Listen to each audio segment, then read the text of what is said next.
Oi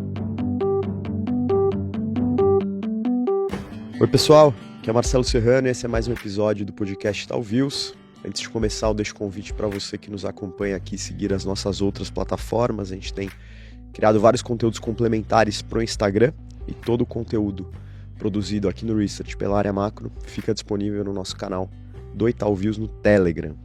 Bom, a pauta da semana são as tarifas do Trump. A ideia do episódio de hoje é a gente comentar um pouco mais sobre o Liberation Day, o plano anunciado por Donald Trump e a estratégia adotada aí para tarifas de mais de 60 parceiros comerciais dos Estados Unidos. E a proposta aqui é a gente, além de entender o plano, tentar olhar reflexos para a economia americana, para as economias globais, em especial para o Brasil. E, falando setorialmente, a gente puxa um pouco a conversa para commodities, olhando aí com mais foco para esse segmento. E para nos ajudar com essas pautas, a gente conta com as participações do Bernardo Dutra, que é economista aqui na área macro do Itaú, e do Gustavo Troiano, que é analista de agribusiness, alimentos e bebidas no Research do Itaú BBA. Troiano, Bernardo, tudo bem? Bem-vindos. Tudo bem, Marcelo? Tudo certo, obrigado pelo convite. Valeu. Bom, Bernardo, para a gente começar, não é de hoje que a gente é bombardeado aí por esse news flow de tarifas, né? No comecinho do ano, você esteve aqui, a gente falou um pouco sobre o assunto, de maneira bem preliminar, né? A gente não tinha muita clareza sobre o que iria acontecer nesse campo das tarifas, mas o Liberation Day deu essa clareza, talvez, para a gente tentar traçar um cenário desses impactos. Então, para começar esse papo, queria perguntar qual foi a sua percepção inicial do anúncio. Então, acho que o bottom line é que foi bem mais forte do que o esperado, né? Eu lembro que naquele nosso papo a gente falou, não, a gente está esperando um Trump agressivo, principalmente contra a China e tal. Foi mais agressivo ainda, inclusive contra a China também. Nas nossas contas ali, a gente teve, pelos anúncios dessa semana, a gente teve um aumento da tarifa efetiva total de uns 17 pontos percentuais, só com os anúncios da tarifa de quarta-feira. E um total de aumento desde que o Trump assumiu de mais de 20 pontos, né? Um total de tarifa efetiva de 25%, vindo de 2,5% para Trump ali, né? Então, um aumento bem relevante, bem forte.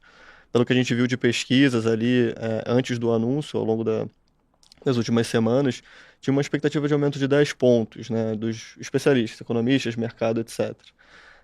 Com alguns com mais, outros com menos, mas o mercado querendo fazer uma discussão que o Trump podia negociar, etc., e não foi o caso, né? Então, acho que o principal é que ele foi bastante agressivo mesmo. Uma coisa curiosa é que o cálculo para essa tarifa foi basicamente o déficit comercial de bens sobre a importação. Então, a gente ficou fazendo muita conta de reciprocidade, a gente ficou falando VAT, tarifa recíproca, déficit, um monte de coisa. No final, só importou o déficit de bens, nem serviços entrou na conta, né? Então, foi uma coisa muito simples e muito não antecipada, digamos assim, né? Fora do esperado, tá? Mas, como resultado, teve essa conta com um mínimo de 10% universal. Então ele botou uma tarifa de 10% universal, com base nessa conta, quem tinha mais déficit foi para cima disso, né? Então o que a gente viu foram tarifas muito agressivas contra a Ásia, todos os asiáticos em geral. A China sofreu um aumento de 34%, para um total de 64% com os anteriores, então uma tarifa muito alta, né? Alguns exemplos como o Vietnã, com aumento de 46%, Tailândia 35%, então os asiáticos foram muito afetados. Na Europa, foi relativamente forte também, né? Não foi tão forte como a Ásia, mas um aumento de 20%, que era um número grande, se você considerasse o que estava se falando antes, né? Então foi relevante e os países de Latam foram menos afetados, principalmente porque eles têm um déficit comercial menor ou superávit comercial com os Estados Unidos, que é o caso do Brasil, por exemplo. Então ficaram no piso de 10%, né? Mas o piso já foi algo relevante ali para mercado, para você ajustar expectativas, falando, ó, não vai ser zero, não vão ter países com zero, não vai ter negociação para baixo de 10%, né? Então o mercado se ajustou a isso e tarifas muito fortes em alguns outros países. Então por isso que teve um risk-off, né? Fica a impressão que Latam foi poupado, mas no geral foi algo bem agressivo no mundo, tá? Perfeito. Troiano, como o Bernardo relembrou aqui, a balança comercial entre Brasil e Estados Unidos é superavitária para os americanos, o que dá um certo alívio a princípio, mas quando a gente olha para as nossas commodities aqui, talvez carne bovina seja um dos produtos mais relevantes para os Estados Unidos, então queria perguntar como você avalia o impacto das medidas para os segmentos que você acompanha em especial? Acho que é uma boa discussão aqui das empresas que a gente cobre, algumas baseadas no Brasil, as de proteína principalmente, tem bastante exportação para Estados Unidos. E hoje, até mais do que nos últimos anos, dado que houve uma mudança de mix das exportações de carne bovina, que antes ia muito para a China, ainda vai, mas agora a gente redirecionou bastante dessas exportações para os Estados Unidos e estava ajudando bastante na rentabilidade dessas empresas agora no último ano. Então, sem dúvida, isso é um cenário onde poderia criar algum impasse.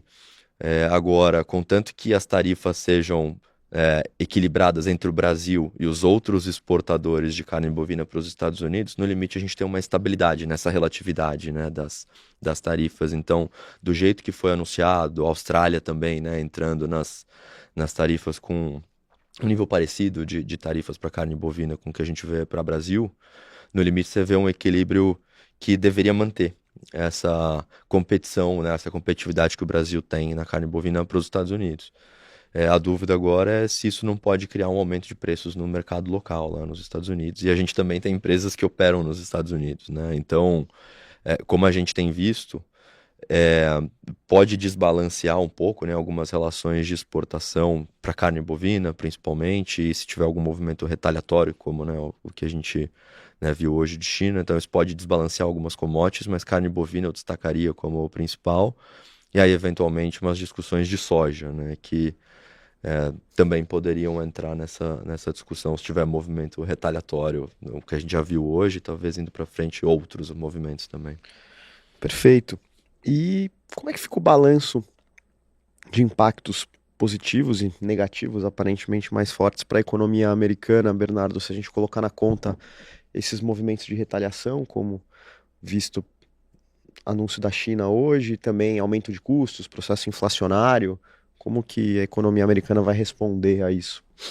Acho que tem uma ideia de tentativa de aumento de competitividade, renascimento da indústria americana, que é algo que é uma ideia do governo Trump, de membros do governo, acho que não é consenso nem dentro do governo, mas eles trouxeram essa ideia e não é muito consenso, e acho que é algo que seria mais para frente, com um pouco de dúvida de tamanho de efeito. Acho que o efeito imediato é um choque de oferta muito forte sobre a economia americana, possivelmente sobre a economia global, dependendo de retaliações, etc., que puxa muito a inflação para cima no primeiro momento, né?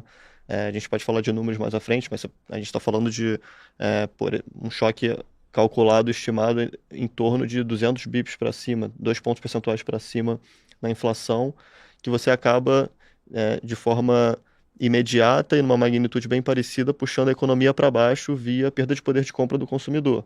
É um choque inflacionário muito forte, né? A economia real desacelera numa magnitude parecida. Então você pode ir para crescimentos próximo de zero nos Estados Unidos, então aumenta essa discussão de recessão que o mercado tem colocado, tá? A retaliação e a resposta fiscal dos países, um contrapondo o outro, vai determinar qual é o efeito no PIB global, né? A gente deve ver uma desaceleração, se os Estados Unidos acelera, puxa essas economias para baixo. A gente viu a retaliação da China, o que indica que os países, né, asiáticos, China e talvez emergentes, acabam sendo afetados negativamente. Então a gente deve ver uma desaceleração econômica relevante, tá? Com um choque inflacionário, que a gente vai aprendendo se depois ele se ajusta a ser transitório ou não, tá? Boa. Troiano, pensando nas empresas brasileiras, principalmente na turma que está no teu universo de cobertura, quais seriam essas estratégias para mitigar os efeitos negativos desses anúncios e eventualmente até aproveitar oportunidades, considerando, enfim, cenários aí de outras geografias? Nessa discussão de mitigação de risco, né, o que as empresas se utilizam bastante é a da diversificação geográfica, né? Então, eu usava como exemplo uma JBS, né, que começou como uma empresa, né, concentrada no Brasil, hoje é mais uma empresa global do que brasileira no limite, né, dado o perfil de diversificação das plantas e dos segmentos em que eles operam. Então esse é um jeito, né, de você tentar mitigar essas mudanças, né, de origem e destino, né, que acontecem quando a gente tem as alterações nas tarifas. Então, um jeito de você tentar mitigar isso é você estar em diversas geografias em que você consegue se aproveitar, né, de um ambiente onde você vai ter melhores condições de exportação de uma determinada origem e você consegue fazer essa realocação, né? Então, acho que esse é o primeiro ponto da diversificação geográfica. E o segundo Eu acho que é o básico aqui de todas as commodities, mas todas as empresas são tomadoras de preço, né? Eles não têm tanto controle sobre o preço de venda quando se vende uma commodity, mas o que você controla é o teu custo, né? Então, um jeito de você tentar é, ficar alheio a essa discussão é otimizar, né, essa frente de custos aqui, para que caso haja algum ajuste, é, eles consigam ser os mais eficientes no sistema em que eles operam, né? Então, todas as empresas que a gente cobre, por definição, são, né, umas das maiores dos seus segmentos globalmente, e um dos motivos acho que é esse foco contínuo em custos. Então, acho que é focar da porteira para dentro, diversificar geograficamente, aí com isso você consegue mitigar, né? Não necessariamente eliminar todos os riscos, mas reduzir um pouco essa volatilidade que a gente vê, como no caso do evento que a gente está discutindo agora. Boa. Bernardo, você chegou a trazer alguns números relacionados à inflação, mas tentando trazer mais números aqui para a conversa, como você projeta impactos aí nas projeções dos Estados Unidos, não só para a inflação, mas se a gente olhar também condição de política monetária, juros e, no limite, olhar também para a relação câmbio aí, dólar real, ou fortalecimento ou enfraquecimento do dólar frente a outras moedas no geral também. Assim, falando de Estados Unidos, mundo e até um pouco de Brasil. Como eu comentei, a gente vai ter um choque bem relevante, né, inicial de inflação imediato, então a gente calcula estimativas preliminares, né, com base no... A gente ainda tem que ver se essas tarifas vão ser mais permanentes ou não, se vai ter negociação ou retaliação, né, para entender a continuidade do choque, mas a gente calcula que do que foi anunciado pode ter um choque ali de 200 bips ou 2 pontos percentuais para cima na inflação dos Estados Unidos, uma inflação que nos núcleos roda em torno de 2,5%, poderia chegar a 4,5%, 5%, então é um ritmo de inflação bem forte, né? Mas com uma desaceleração da atividade numa magnitude parecida. Então, o PIB que ano passado foi 2,5%, estava rodando mais próximo de 2%, a gente estava projetando, se não tivesse um choque muito forte, algo entre 1,5% e 2% para esse ano, provavelmente iria para próximo de 0, tá? Se essas tarifas ficam de fato, né? Então você nota que é um choque muito inflacionário e negativo para a atividade. Como fica o Fed, por exemplo, nessa discussão, né? É bem complicado, assim. Os dois mandatos dele se distanciam da meta. Eu acho que um ponto importante para equilibrar, para compensar um pouco que o Fed tem que ficar de olho é a expectativa de inflação, a desancoragem de expectativa. Se isso acontece, acaba prejudicando muito ele. Foi uma coisa que aconteceu na década de 70 e é algo que atrapalha o mandato de inflação mais do que da atividade. Mas considerando que você tem uma atividade mais fraca, o petróleo está caindo, as commodities estão, de certa forma, contém essa expectativa de inflação controlada, o Fed falou na última reunião que ele vai olhar o choque de inflação como algo transitório e vai dar mais peso para a atividade. Então ele confirmou a expectativa de corte de juros que ele tinha para esse ano. Dada a tarifa, acho que o Fed continua pensando dessa forma. Ele vai pensar em cortar juros esse ano, mesmo com choque inflacionário. Vai ser uma coisa não trivial, né? Mas a expectativa é essa, o mercado está antecipando mais corte de juros até, tá? Para o mundo, acho que depende um pouco da magnitude de retaliação, continuidade do choque, etc., mas também é um PIB global mais fraco. Nos outros países você não retaliam tanto e tal, é mais atividade do que inflação até, né? E você pode ver uma queda de PIB, mas aceleração de PIB global de 1% se essas outras economias do mundo forem afetadas também, China e Europa principalmente, tá? Para o Brasil, eu acho que dá para dizer assim, que o Brasil foi poupado ou vencedor com muitas aspas, né? Menos prejudicado, acho que é a palavra certa. Porque ele ficou no piso de 10% de tarifa, né? Então você pode pensar que para o Brasil talvez algumas commodities que o Brasil exporta ganhem competitividade lá fora, o Troiano sabe bem mais do que eu, mas essa diversificação geográfica que o Brasil pode fazer, e também o fato de que o Brasil é uma economia de certa forma relativamente fechada em relação aos pares, a outros países do mundo, então o efeito de tarifa, um delta de tarifa que não foi tão alto, é pequeno, é modesto, tá? O Brasil pode ser mais afetado se tiver, de fato, uma desaceleração global mais forte, né? Principalmente se estiver na China também, etc. Isso o Brasil está mais vulnerável, mas só de tarifa o Brasil é menos afetado, tá? Para o dólar, a discussão é também que, junto com a tarifa, veio discussão de várias coisas juntos. A tarifa por si só da lição que a gente aprendeu lá no Trade War de 18, etc., era que tarifa era dólar forte. Agora mudou essa discussão, porque veio junto uma discussão de desaceleração de crescimento nos Estados Unidos, um monte de coisa junto, a fiscal, a resposta fiscal da Europa, que compensa para o outro lado, né, o euro se beneficiando e tudo mais. Então entrou uma discussão dos Estados Unidos acelerar de fato, puxando o dólar para baixo, desde que aumentou essa chance de tarifa e o fato implementado, tá?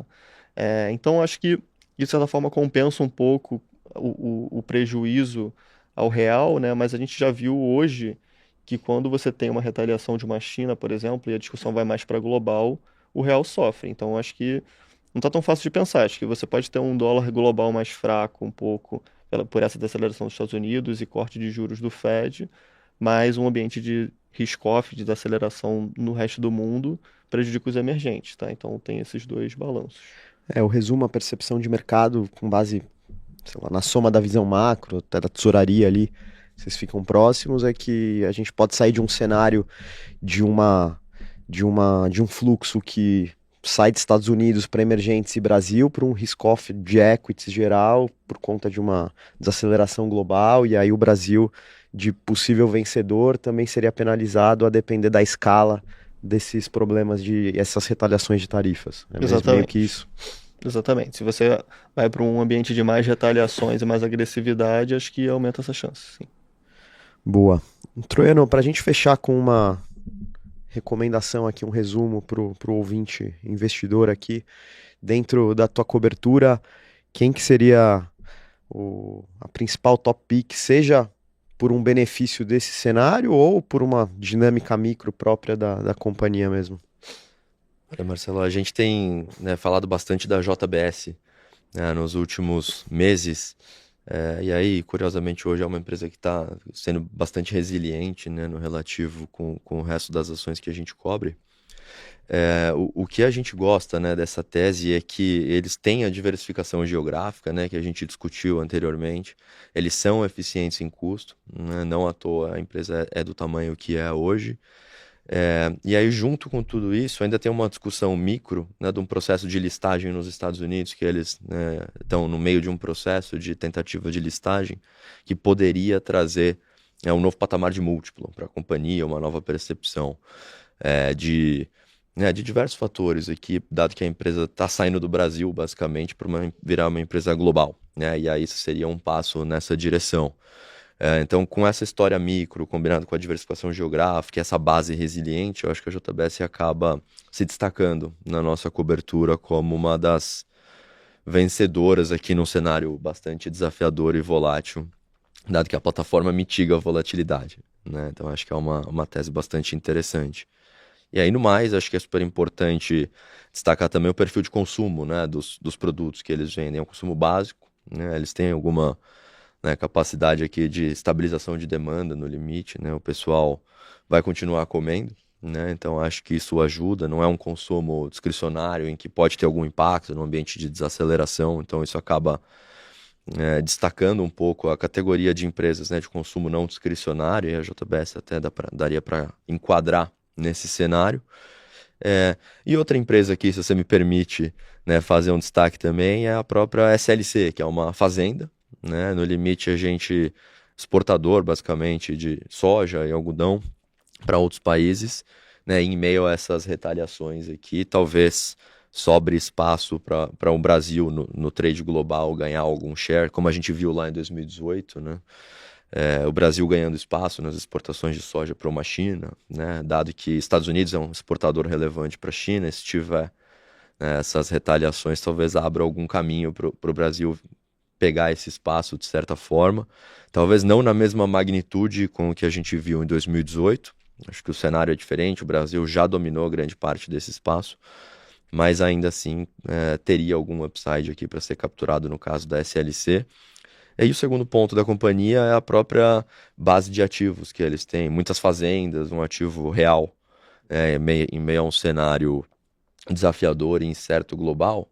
A gente tem os valores das fazendas que a SLC possui, são alheios a essa discussão. Acho que, obviamente, eles têm alguma correlação com a soja, mas no limite, né, o ativo real dá alguma segurança, né, para para o valor intrínseco da companhia, o que num cenário de potencial recessão e alguma volatilidade global poderia dar alguma ancoragem para o investidor.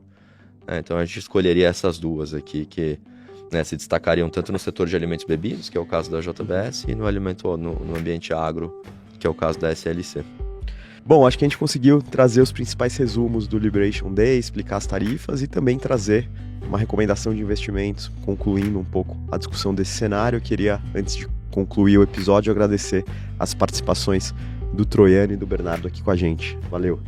Valeu, pessoal. Obrigado pelo convite. Obrigado pelo convite. Até a próxima.